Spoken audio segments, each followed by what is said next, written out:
Buenas tardes amigos, amigas, buenas tardes a todos. Hoy hablaremos de un personaje que aparece al principio de los tiempos. Hablaremos de Lilith.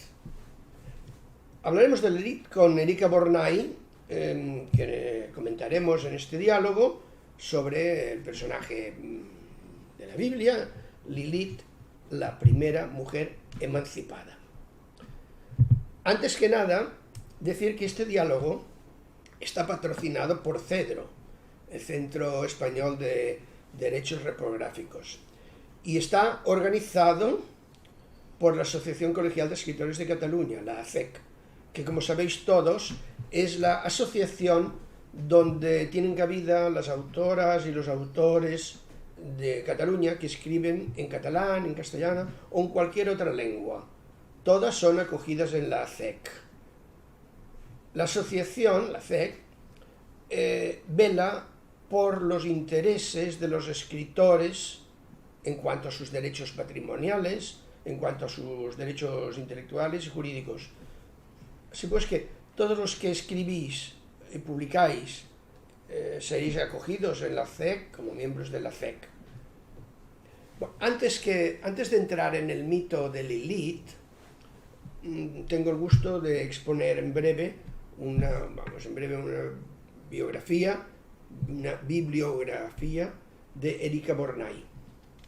Erika Bornay es historiadora, crítica de arte, escritora e investigadora especializada en la iconografía de la mujer en el arte. Ella es profesora titular de la Universidad de Barcelona y ha estudiado en Nueva York, en el New School of Social Research de Nueva York, y es Visiting Associate de la Emory University de Emory en Atlanta, Estados Unidos. Ha recibido el premio de Mujeres de las Artes Visuales en la categoría de Teoría y Crítica, y es un premio que otorga la Asociación Nacional e Internacional de Críticos de Arte. Ella es autora de diversos estudios y ensayos sobre arte y sobre género. Quiero destacar la bibliografía, las siguientes publicaciones. Ella ha publicado Las hijas de Lilith, que es este libro que podemos ver aquí, no sé si se ve bien, supongo que sí, Las hijas de Lilith. Otro libro, La cabellera femenina, un diálogo entre poesía y pintura. Ha escrito también Las mujeres de la Biblia en la pintura del barroco, Aproximación a Ramón Casas a través de la figura femenina, Amélie Chevrier o La embriaguez de una impostura. También ha escrito Arte, se escribe con M de mujer. Ha escrito La femme fatale, Lilith y el demonio, que es este pequeño ensayo que podemos ver aquí.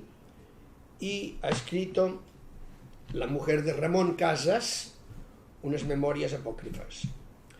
También esto que he dicho son ensayos, pero también ha escrito novela, donde podemos leer especialmente la crítica que ella hace del romanticismo británico del siglo XIX. La crítica en cuanto a la literatura y en cuanto al puritanismo de la sociedad victoriana. En novela ha escrito Los diarios de Fiona Coulthall, Las historias secretas que Hopper no pintó, Lunes en la calle Slova, la mujer bosnia, Monólogos perversos ante el espejo y Mujeres de Berlín. Erika también ha colaborado en revistas de arte, diversas revistas de arte y en medios de la prensa escrita, en El País, en La Vanguardia. Ella es miembro de la Asociación Catalana de Crítics d'Art y la Asociación Internacional de Críticos de Arte. ¿Es así, Erika? ¿Sí? Bueno, ¿Digo bien? Tú dirás. Lo del premio que has aquí comentado, ¿no? es que me lo dio no la Asociación de Críticos de Arte, sino Mujeres en las Artes Visuales, el MAP. El MAP. Sí, lo digo sí. porque yo sé las Mujeres en las Artes Visuales, pues es la que me dio el premio, no la Asociación de Críticos de Arte. Bien. Quiero quedar porque me sabía mal. No, y en cuanto a publicaciones, es así. Es así, más o menos, sí. Bien. Bueno, pues entremos en la cuestión de Lilith. Encontramos en la literatura y en el arte que Lilith se representa como un espíritu crepuscular, perverso, es una encarnación del pecado y de la muerte, y en cambio, en otro extremo, vemos quien dice que Lilith es un espíritu valiente, un símbolo de libertad, que queda lejos de supeditarse a los deseos de alguien que es semejante a ella, del hombre, en ese caso Adán.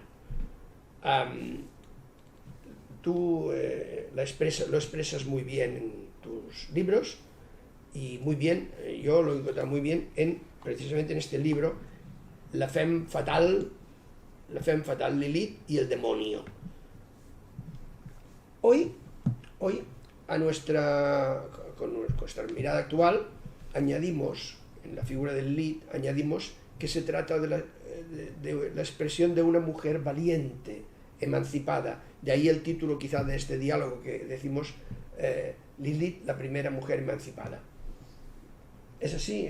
Sí. No nos dices quién era Lilith, porque a lo mejor estamos hablando de Lilith, pero es alguien desconocido. Hoy en día, ver, claro, sí. La lectura que se hace de Lilith es esta, pero tradicionalmente y dentro de la religión, Sí. pues, y de las diosas de Mesopotamia, de donde surge ella, no la veían como la mujer emancipada, sino una pecadora, una mujer fatal, tremenda. Bueno, si quieres hablamos de quién era Lilith. Sí, ¿no? bien, eso es.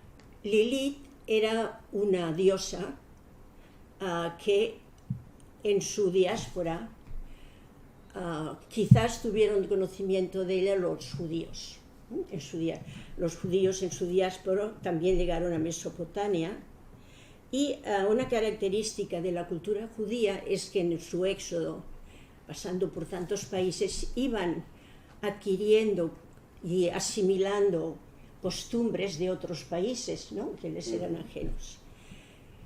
Yo creo que eso fue uno de los motivos de la apropiación de esta diosa, porque Lilith, vamos a ver, era una diosa que hay una tablilla, y aparece en una tablilla del año 2000 antes de Jesucristo,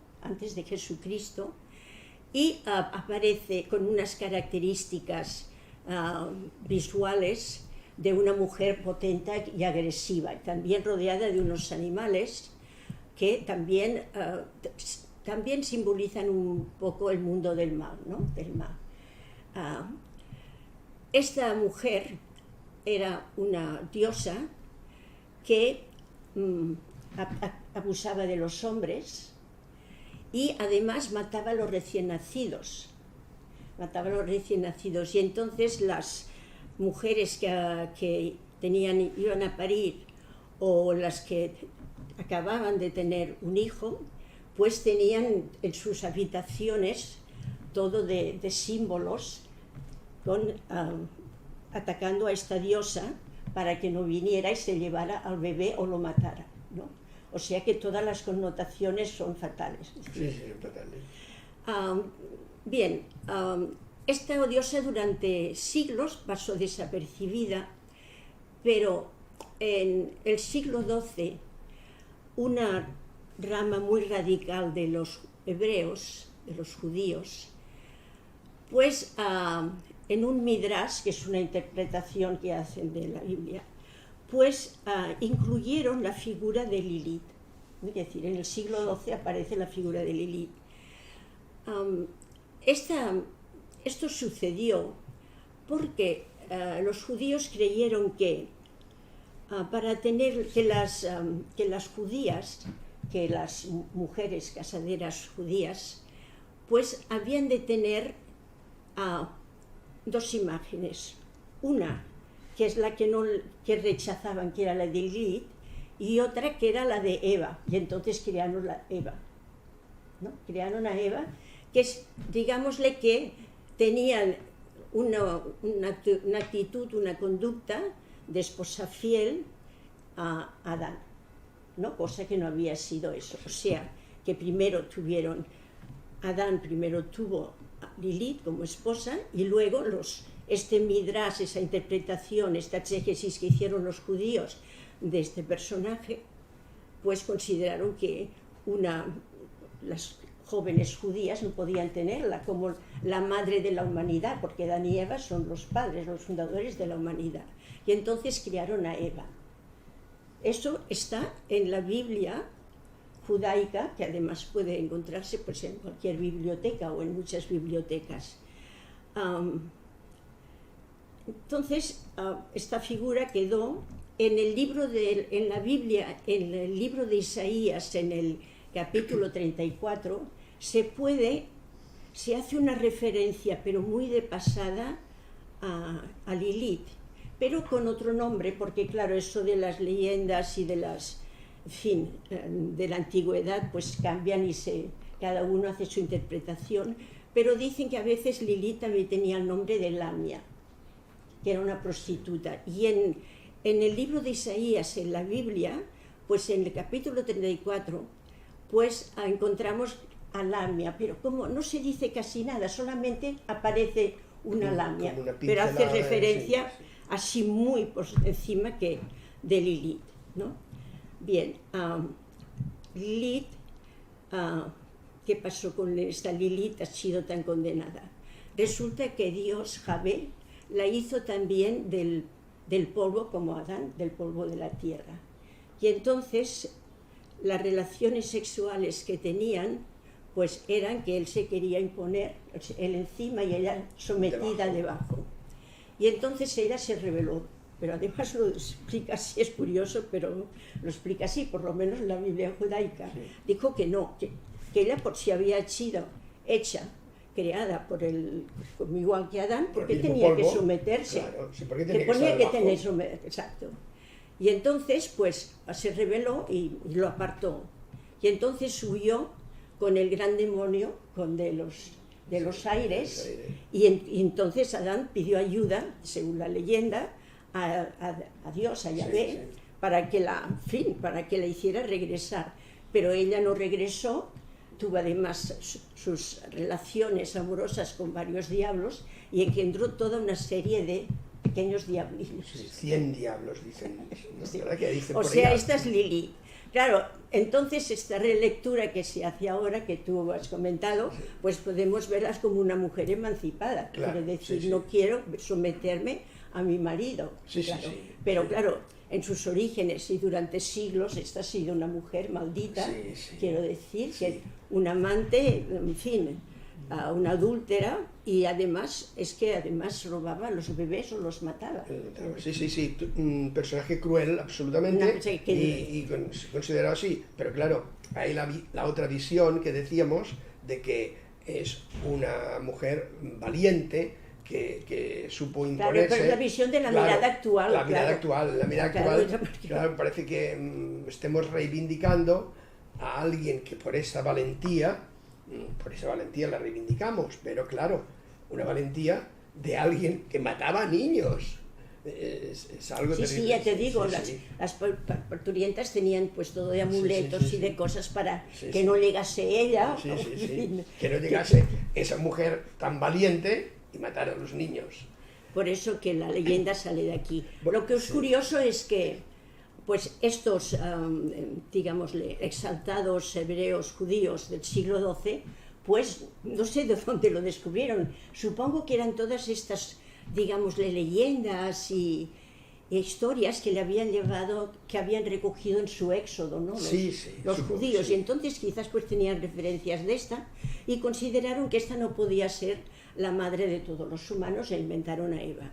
Lo que ocurre que finalmente Eva tampoco pues le resultó, pues en fin, tan ideal como querían, porque aunque sí es cierto que permaneció toda la vida junto a su marido, Adán, y tuvo 2 hijos, o sea que fue madre, pero sin embargo fue la tentadora y la que ofreció pues la manzana maldita. Que la manzana pues se la había ofrecido previamente el diablo. Claro. O sea que tampoco la cosa salió. Estaba de un lado la Eva pánfila, ¿no? Digamos, y la Eva que daba la manzana envenenada, vamos, la manzana cruel, ¿no? Sí.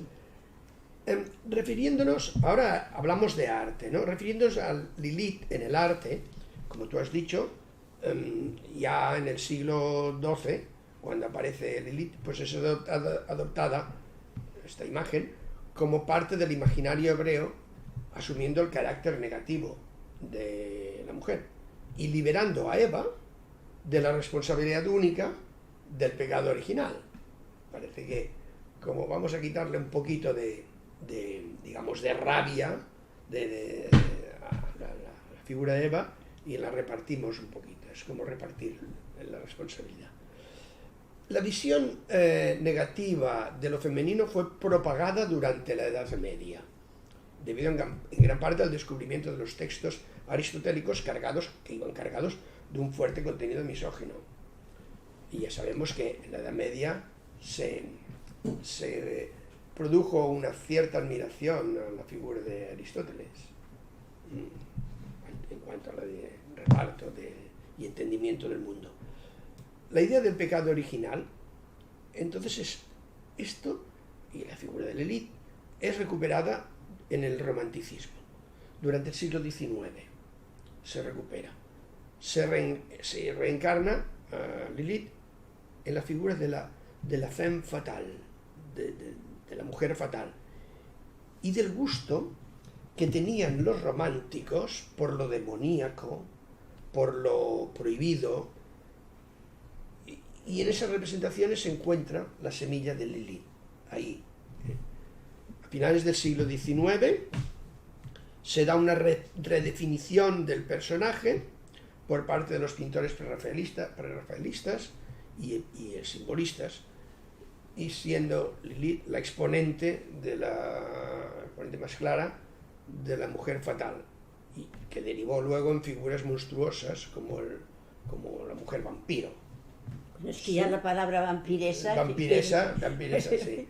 Pues bien, procede de vampiro, no la vampiresa. No nos damos cuenta, pero claro, cuando hablas de la mujer vampiresa, pues está hablando de la mujer fatal. Sí, ¿no? De un insecto, de esto que succiona, que chupa la sangre, ¿no? Sí, pues sí. Bueno, yo quisiera hablar esto de la femme fatale, porque claro, en las imágenes estas que aparecen junto al libro de las hijas de Lilith, que son de mujeres fatales, ella es la encarnación. Goethe, en Fausto, en el año, a principios ya de casi aún, tocando el siglo XVIII, en 1800 y pico, 3, y creo que luego la volví a terminar o la rehizo en 1830, pues habla de Fausto y habla de Lilith. Lo digo porque es la primera vez, ¿no? Sí, en Fausto sale Lilith. Sí, que dice, lo pone aquí, creo que lo recogí, aquí, ¿no? Pero bueno, me lo sé de memoria, sí. Ten en cuenta, le dice, no es necesario que lo lea, dice, cuidado con las mujeres que tienen el pelo largo como Lilith, te envuelven en una madeja de su pelo y ya no te suelta. Eso es lo que dice. Entonces aparece en la literatura esta figura que nadie sabía quién era ni nada, ¿no? Porque además, ya digo, si aparece en la Biblia es con el nombre de Lamia, que sí, también consta como las tradiciones como una prostituta, pero que tampoco se relaciona el nombre con Lilith, ¿no? Y bueno, entonces, en el pleno romanticismo, sobre todo entre los decadentes, ¿no? Los simbolistas, los decadentes, los prerrafaelitas quizás fueron los primeros, pero eran menos, pero sobre todo con los simbolistas y los decadentes, que los decadentes les gustaban decir, primero odiaban todo lo concerniente al mundo y a la representación del arte burgués. Entonces les gustaba lo morboso, lo prohibido, lo oscuro, todo lo oscuro y tal. Las habitaciones que olían a abrigos viejos, ¿no? Sí. Entonces, estas mujeres que son, como si dijéramos, las hijas de Lilith, pues fueron adoptadas por ellos y las representaron muchas no solamente en su literatura, sino que también en sus obras, ¿no? Y también otros artistas. Ahora bien, se ha de hacer constar que la recuperación de Lilith o de todas las mujeres que tenían algunas características que se podían asociar a Lilith coinciden con la aparición de los primeros movimientos feministas, sí, con las sufragistas y luego con los movimientos feministas, ¿no? Sí. Quiere decir, entonces, en cierto modo, como se podría establecer un paralelismo con el presente, pues todos esos movimientos que pedían pues tener un espacio, un rol en la sociedad, tener acceso al trabajo, sí, e incluso hubo en Inglaterra una mujer, un grupo que estaba bajo, digamos, la influencia de esta mujer, que pedían en aquella época pues el control de la natalidad. Claro, entonces pedían también trabajo, como querían tener un rol, también querían tener puestos de trabajo, porque las mujeres no tenían acceso a la universidad, querían poder ser al menos tener algunos trabajos. Claro, todo esto pues produjo una actitud muy negativa y también de miedo por parte del hombre, de estas mujeres que se sublevaban, que eran a la manera de Lilith, sí, que se sublevaban. Sí. Y entonces yo he llegado a la conclusión, que ya lo había escrito, de que en realidad todas las imágenes de femme fatales que surgieron en aquella época, que hay muchas también en libros y así, sí, es como una manifestación del odio del hombre a estas mujeres que intentaban liberarse. Entonces, claro, presentaron a las mujeres como seres perversos, porque no ha hecho la Lilith, hay muchas obras, ¿no?, de mujeres que su aspecto ya es perverso, y luego también a veces las aparecían como, digamos, en formas zoomórficas, a lo mejor la mujer araña, la mujer murciélago, ¿no?, relacionadas con la noche y con el mal, que eran todas estas imágenes que aparecen en el libro, ¿no? Había por una parte una seducción y una atracción por estas mujeres que también tenían una fuerte énfasis en lo sexual, porque la presentaban, ¿no?, como Lilith, que tu amante no se conformó con Adán. Pues, pero había una reacción que era de atracción y de miedo. Miedo porque, en fin, por la competencia, como claro, ahora también pasa, ¿no?, por la competencia. Es decir, bueno, ahora estas mujeres quieren ocupar, porque hay muchos textos, sobre todo incluso en la prensa, que se leía en aquellas épocas, la segunda mitad, el último tercio del 19 se leía mucho, decir, ¿no? Pues, en fin, había todo de artículos que atacaban a esta mujer liberada. Y además, una cosa que siempre tú ves como el poder manipula. En aquellos momentos, sobre los 1870, hubo una crisis económica en Inglaterra y se quiso, desde el poder, se manipuló a los medios y se quiso insinuar que era por culpa de estas mujeres que también la economía pues se había afectado. Y luego la sífilis, claro, con la revolución industrial, evidentemente, pues llegan de los pueblos, que había habido pues problemas, como acabo de decir, económicos, van a la ciudad para poder trabajar a las fábricas y así, y eran contratos que eran para cuando llegaban los pedidos, y cuando se acababa el pedido, pues todo el mundo a la calle. ¿Qué hacían todas estas mujeres? Todo este éxodo que había habido de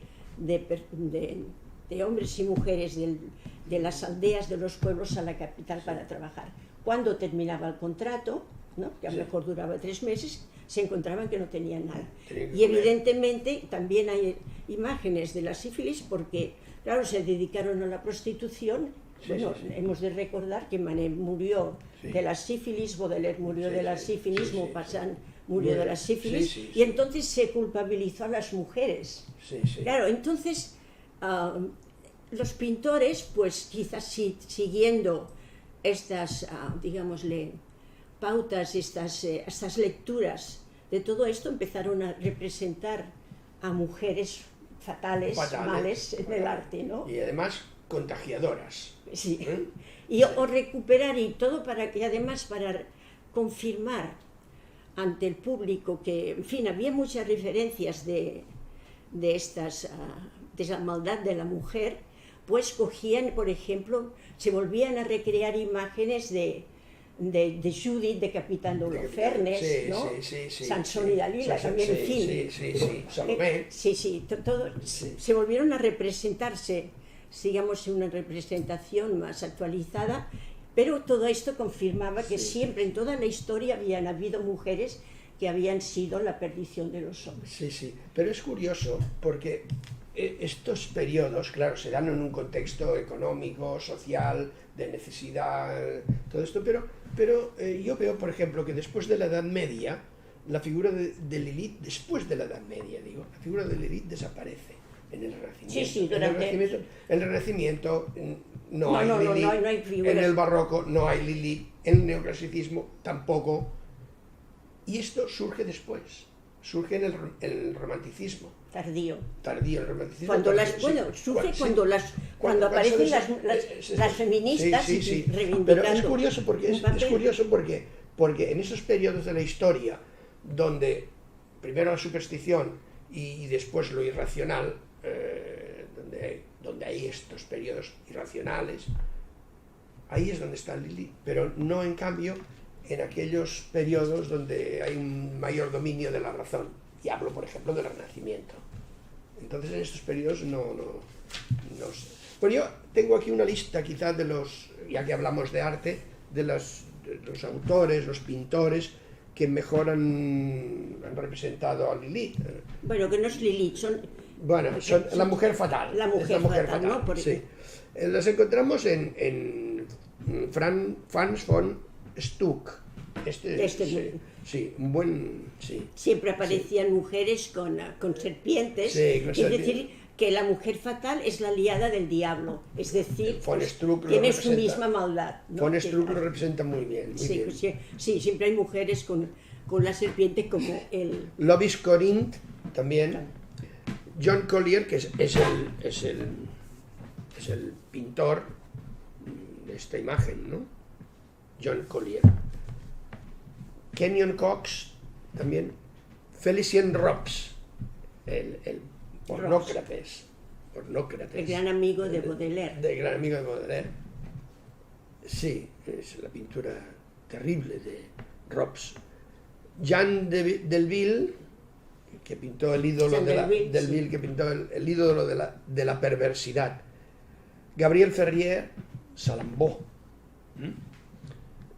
John William Waterhouse, Gabriel Rossetti, extraordinario. Dante Gabriel Rossetti. Sí, Dante Gabriel Rossetti, extraordinario, que pintó, Lilith, ese sí que llamó Lady Lilith, ¿no?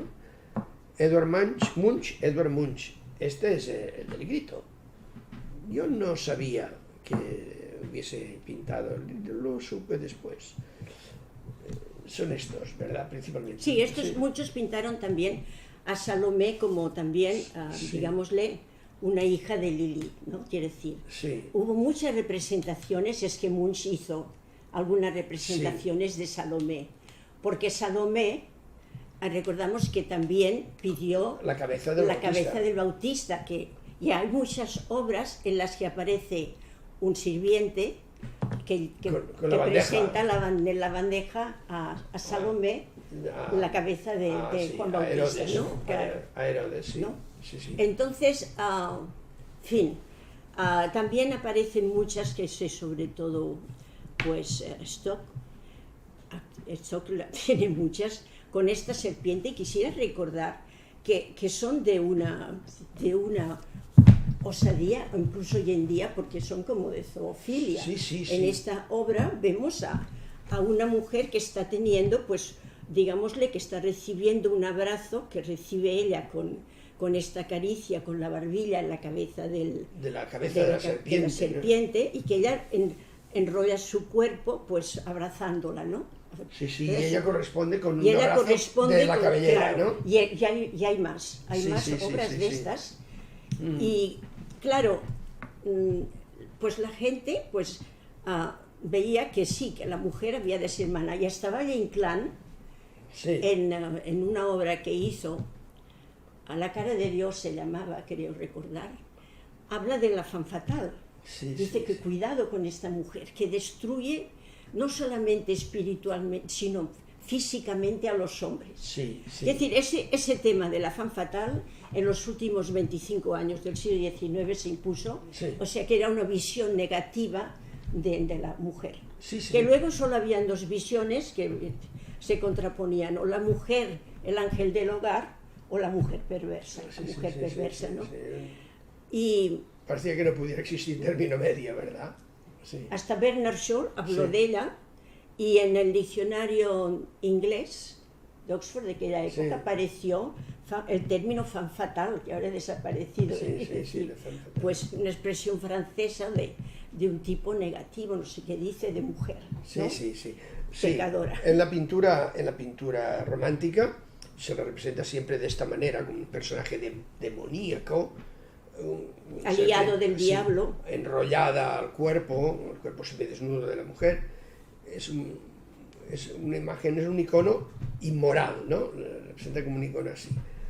Ella, una mujer pelirroja, con el cabello ondulado, y que aparece muchas veces incluso con unas vestiduras negras, ¿no? Con unos velos negros en algunas representaciones. También quería decir de eso, ya que has hablado del pelo rojo, que muchas mujeres prostitutas que pintaban a lo mejor pues un Rodrigo así, aparecen con el pelo rojo. Y cuando uno se pregunta por qué hay tantas figuras de femme fatales o de mujer en la que todo su cuerpo es sexo, quiero decir, con pelo rojo, y es porque Judas tenía el pelo rojo. De aquí se cree que procede esta tradición, eso de del subconsciente, la memoria del subconsciente, ¿no? Quiero decir. Entonces Judas tenía, y muchas mujeres de estas tienen el pelo rojo. Esta que de aquí de la portada lo tiene, y hay muchas que lo tienen. Volvemos a lo de antes, ¿no? De un lado está la mujer fatal, la siniestra, la que se enrolla con enrollarse con la serpiente. De un lado está esta, y de otro está la visión actual que se pretende, que creo que la están potenciando en el sentido de la mujer valiente, la mujer emancipada.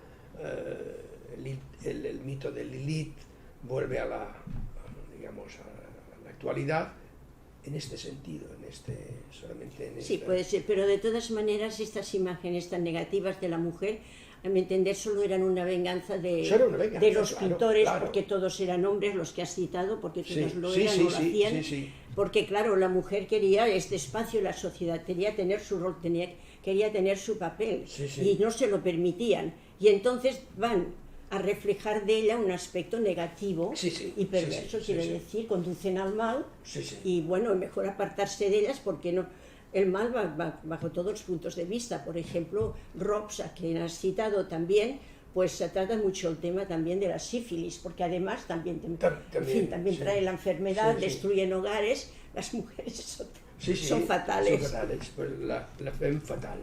La femme fatale. La femme fatale. No sé, Erika, creo que ya lo hemos dicho todo. Que esto da mucho de sí, el ver la situación actual a través de algo tan... No, pues es como un reflejo, quiero decir, porque claro, la competencia de la mujer en muchos terrenos, y claro, también pues vemos unas reacciones a veces por ciertos hombres que se sienten como despechados, ¿no? Quiero decir, van a tener pues una competencia, y eso es lo que pasó, porque ya digo, alguna prensa de inglesa de la época decía que también las feministas, las sufragistas, con todas sus manifestaciones, sus quejas, sus exigencias pues contribuían también a que la economía pues contribuía, ¿no? Mira, yo creo, esto ya es un sitio... Pero eso, claro, es la manipulación del poder para justificar pues, que la economía no va bien. Pero quiero decir que también había leído artículos en que las acusaban a ellas, ¿no? Mira, esto es una opinión personal y tampoco quiero sentar, digamos, un criterio general. Veo que la sociedad actual está dominada por un exceso de sentimentalismo. Se está potenciando la inteligencia emocional, se está potenciando este sentido muy de sentimentalismo, ¿verdad? Claro, hecho a faltar, digamos, un pensamiento más crítico, más racional, donde estas cosas, ya lo hemos visto en los periodos de la historia, estas cosas quedan apartadas, o sea, no se les hace caso. O sea, el caso del Renacimiento, el caso del Barroco, como decía, o el caso de la Ilustración. Si volviéramos a lo mejor a un pensamiento ilustrado, desaparecerían todas estas mandangas, digamos, ¿no? No lo sé. No sé. No lo sé. Entramos en otro terreno. En un terreno complicado. No sé. Claro, mi pensamiento es clásico en este sentido, más que romántico. No me cabe... Es que no sé si calificarlo de romántico todo esto. Bueno, de las imágenes, tanto en el mundo de las letras como en el mundo del arte. Se dan en el romanticismo. El romanticismo tardío. Bueno, ya sí. Algunos sí, pero pues... El romanticismo tardío sí, pero Goethe ya... Mario Praz lo ha definido con el título del romanticismo negro, que me parece muy bien. Muy bien, me parece muy bien. El romanticismo negro. Me parece muy bien, pero fíjate que en el Fausto de Goethe, y ya no es tardío Goethe. No, bueno, porque es la primera... Sí, es la primera... se dice, y esa Lilith que quién es. Sí, en Goethe, que se considera neoclásico. Neoclásico, por eso... Digo, ¿quién es? Esta Lilith. Sí, ¿no? Sí, no, pero claro, pero evidentemente, y las representaciones principalmente son en el romanticismo tardío. El romanticismo tardío es muy largo. Duró mucho tiempo. Muy morboso. Muy morboso y muy largo. Todavía lo estamos sufriendo hoy. El romanticismo tardío. Le cuesta morir al romanticismo. No sé si podemos decir que hay romanticismo. No lo sé. Bueno. No lo sé. Erika, muchas gracias. Yo creo que estas reflexiones que hemos hecho sobre Lilith pueden ser interesantes, y todos aquellos que nos ven y que nos vean, pues que les hemos despertado un poco de interés. Yo creo que están bien. Muchas gracias. Pues muchas gracias, también. Erika.